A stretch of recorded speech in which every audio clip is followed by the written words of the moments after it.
À présent, on va s'arrêter sur la notion d'enfant en difficulté, voire en échec scolaire. On en entend beaucoup parler.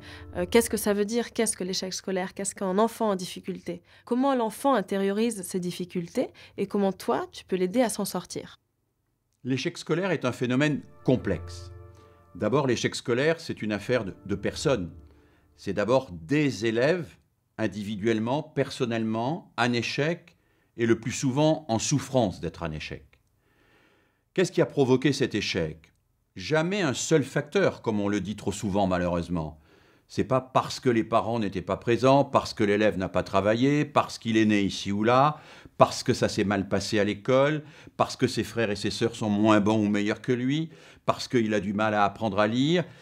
Tous ces facteurs, en réalité, peuvent exister ensemble, certains peuvent être là et d'autres pas, et on ne connaîtra jamais les causes exactes de l'échec scolaire d'un enfant. Alors ce qu'il faut, c'est avoir en tête que parce que c'est un système, parce que c'est un ensemble d'éléments en interaction, eh bien c'est quelque chose sur quoi on peut agir.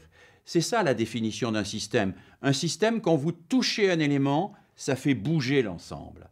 Et quand vous allez intervenir avec un jeune, quand vous allez lui redonner confiance, quand vous allez l'aider à comprendre des consignes, vous allez jouer sur la totalité des éléments du système. C'est-à-dire que par ricochet, le fait d'être capable de comprendre des consignes, ça va jouer sur les relations avec l'école, bien sûr, mais aussi avec les parents. Ça va jouer sur sa relation avec le monde extérieur. Et tout ça va se rééquilibrer petit à petit. Alors imaginez que la lutte contre l'échec scolaire, ce n'est pas seulement l'affaire des politiques, c'est l'affaire de chacune et de chacun de ce qu'on appelle les acteurs de l'éducation, qui peut, à sa place, sans usurper la place des autres, on agit à sa place, on apporte quelque chose, et ce quelque chose fait bouger ce qu'il y a dans la tête de cet élève. Si on l'arme un peu, si on l'outille, si on lui redonne quelque chose qui lui manquait, eh bien c'est tout son système personnel qui peut retrouver la capacité à se mobiliser sur les savoirs scolaires, la capacité à réussir à l'école. Il est important de pouvoir apporter un soutien dans les moments clés du parcours éducatif. Dans tout parcours éducatif, il y a des moments charnières qui sont difficiles pour tous les enfants, c'est normal, ce sont des moments aussi qui sont des étapes pour permettre à l'enfant de grandir. Mais pour les enfants qui sont en fragilité, c'est vraiment difficile parce que ces moments-là vont constituer des possibles ruptures, en fait, dans le parcours. Par exemple, la charnière grande section de maternelle CP, où va se poser la question de l'entrée dans l'apprentissage de l'écrit, où on voit très vite les différences avec des enfants qui savent pratiquement lire en entrant au CP, et puis ceux qui voient le livre comme un objet d'intimidation.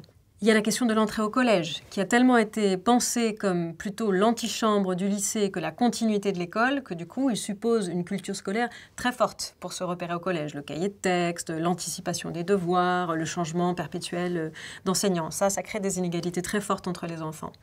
Et puis, il y a la question de l'orientation, à partir de la 4e, 3e, qui va se poser avec, là aussi, des inégalités familiales très fortes, avec les enfants qui vont pouvoir choisir leur stage de 4e ou 3e parce qu'ils ont le bon réseau familial, et puis ceux qui ne vont pas avoir l'impression de s'orienter, mais qui vont se sentir orientés quelque part, et puis à qui on va dire « vous n'êtes pas assez bon pour aller au lycée général ».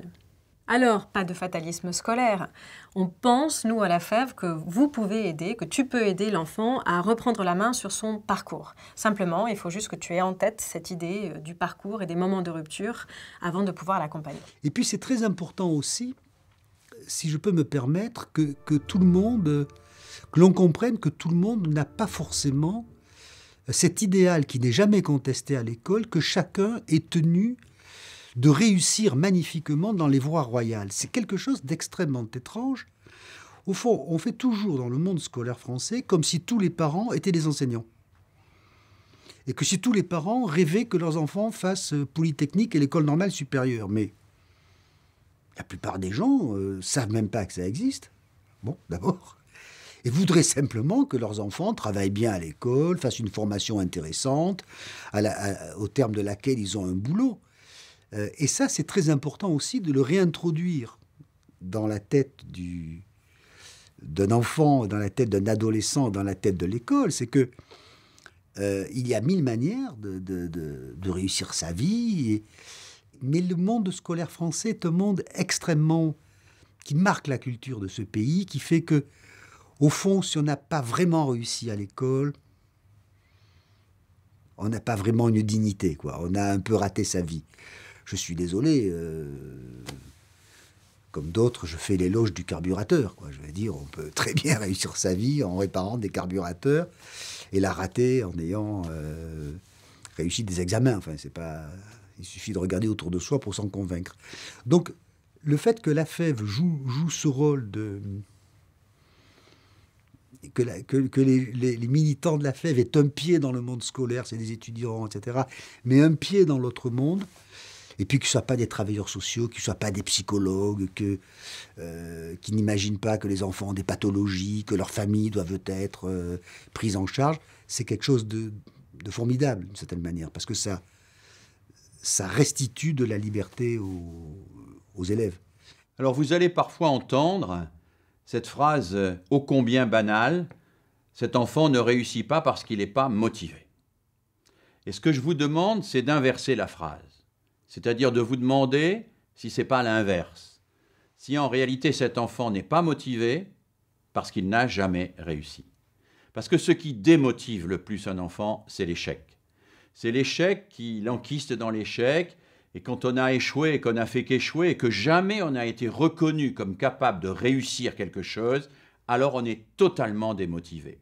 Donc une des choses que vous aurez à faire, qui est essentielle, c'est d'aider l'enfant à trouver un certain nombre de choses qu'il réussisse bien, et à valoriser cela à ses propres yeux et aux yeux des autres.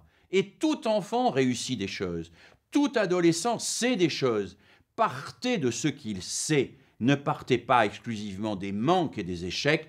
Partez de ce qu'il y a de positif dans l'enfant, parce que c'est évidemment à partir de cela que vous l'aiderez à progresser. C'est important d'avoir du soutien scolaire, du travail individualisé avec les élèves qui ont le plus de difficultés. Et en ce sens, les AFEV ont vraiment un rôle fondamental.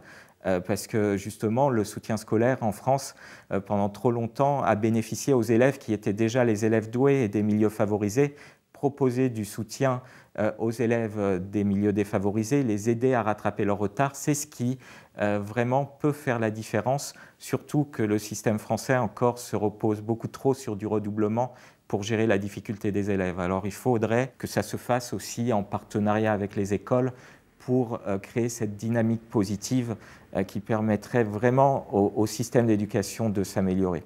Après avoir suivi cette première partie, est-ce que l'image que tu avais d'un enfant en difficulté a changé? Qu'est-ce que t'en dirais maintenant? Toutes ces questions et toutes ces réponses vont déterminer la posture que tu vas avoir d'accompagnateur vis-à-vis de l'enfant. À ce stade, je te propose de faire un petit exercice. Interroge-toi sur ton parcours éducatif, sur ton parcours personnel. Quel genre d'élève étais-tu? Est-ce que tu étais un bon élève? Est-ce que tu étais un élève en difficulté? Est-ce que tu étais un élève bavard? Interroge-toi aussi sur tes enseignants. Est-ce que tu as eu des enseignants qui t'ont marqué? Ou sinon aussi d'autres adultes qui t'ont marqué tout au long de ton parcours? Est-ce que aussi ta famille s'est impliquée dans ton suivi scolaire? Le but de cette activité est de te faire comprendre que ton parcours est aussi teinté de tes expériences antérieures, scolaires, personnelles, et qu'en tant qu'accompagnateur, tu as un rôle à jouer à côté de l'enfant et tu vas pouvoir la transmettre aux jeunes que tu accompagnes.